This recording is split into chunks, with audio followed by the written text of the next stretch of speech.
Hello and welcome to another Void XRC video. Today I'll just be going over some of my thoughts on the Feiyue Desert Eagle 3 here, and what I like and what I don't like about it. Alright, let's just get started. So one of the very first things that I noticed about it when I unboxed it is how springy the suspension was. You drop it from here and it would just bounce, have a whole bunch. I mean, as you can see here with the stock spring here, just not what you really want in suspension. Far too much spring. So I was able to replace the rear shocks with Quantum Vandal front shocks actually. They fit in there almost perfectly.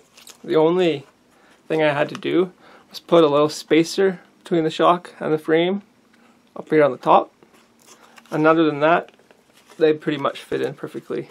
It's not really any extra room. If these were any wider, they probably wouldn't work too well. They'd be catching up on the frame. As you can see how close it is there. But they work good, and as you can see now, it's a lot softer. So it's a lot better. I also replaced the front shocks. I reused the spring from them, but the actual shock itself, it's from one of the 1/16th vehicles that I have, which is a spare from it. But it works. It's about the right size, and it works really good, and it holds oil properly. Because as I'll show you here, these stock shocks are not meant to hold oil. It kind of looks like they might be, but they're not at all.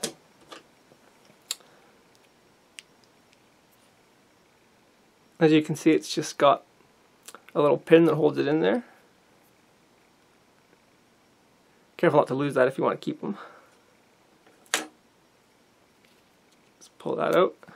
Like it hardly has a seal. I mean, it's got a seal, but it's not one that I would consider a proper seal. It's more of like a hard piece of plastic than anything else. So these, oops. Let's drop one of the little pieces. So yeah, basically these do not hold oil at all. So I would really suggest replacing the suspension. If that's the only thing you're going to do to this, then it makes for that much better of an experience. Let me just get this out of the way.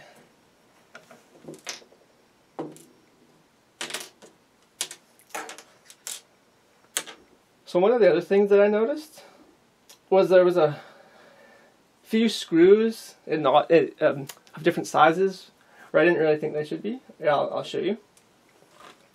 So these top 4 screws I have on the light bar, they weren't all on there. They were actually, like, one of them was on the side panel. I think one of them was on the front panel here, and they are a different size to I'll show you here. Actually, this is the correct size, as you can see. But up here, totally wrong. So it was just a bit annoying, you know, going through and looking at it and finding some screws that didn't match, and had to get another screwdriver for them. Or another bit, I should say. But those were the only 4 that I found, and 2 of them were up here. But yeah, like I said, 2 of them were on body panels, and it just didn't make any sense like that. So I'm going to go ahead and take out a bunch of these screws here, so I can show you the inside of it.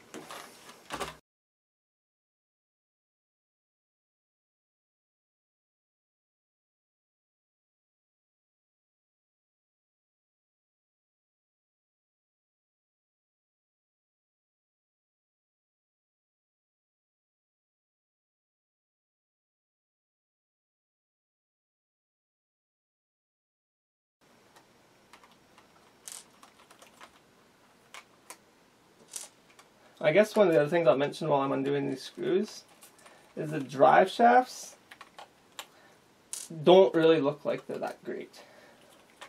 My original plan was to do a brushless conversion, but until I can figure out replacement drive shafts that'll be a lot stronger for all of it, then I'm not sure what I will do. I do know that this rear drive shaft can be replaced with an axial drive shaft from like a SE 10 or whatever, or a Wraith. The only thing you have to do is drill out the hole in here and in here, because the set screw for the actual drive shafts is thicker. Like, they just use a normal screw for this, I believe. I'll show you.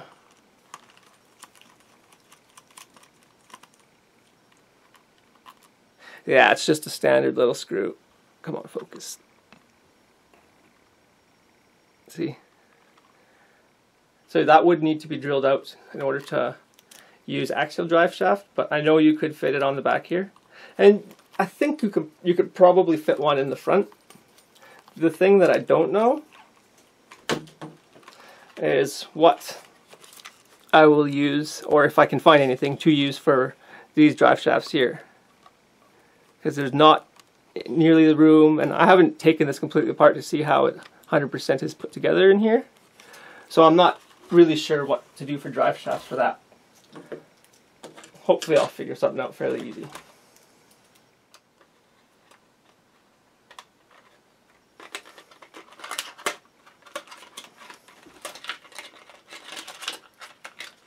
You can see the on-off switch is just on the back of the driver there.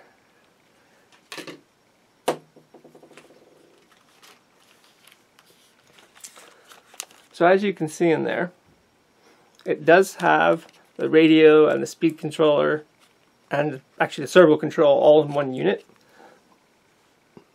Now, these units aren't really my favorite thing. They're, you know, they're for cheaper vehicles and stuff.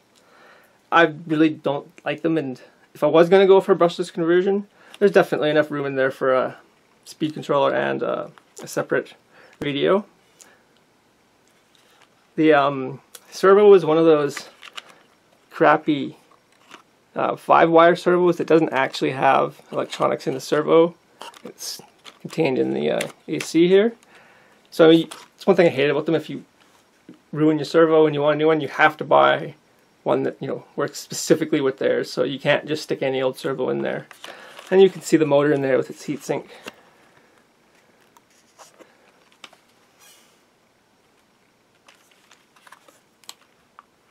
I mean, overall, I do quite like this vehicle, but the suspension and the drive shafts are the two biggest weak points, and then the electronics comes after that. But overall, I definitely do like it, and it's definitely worth it, I think. It's quite fun so far. A little slow though, which brushless would be awesome, but I just don't know if it'll handle it. Probably just tear up the driveline pretty quick. Anyways, I hope that you guys enjoyed the video, and thanks for watching.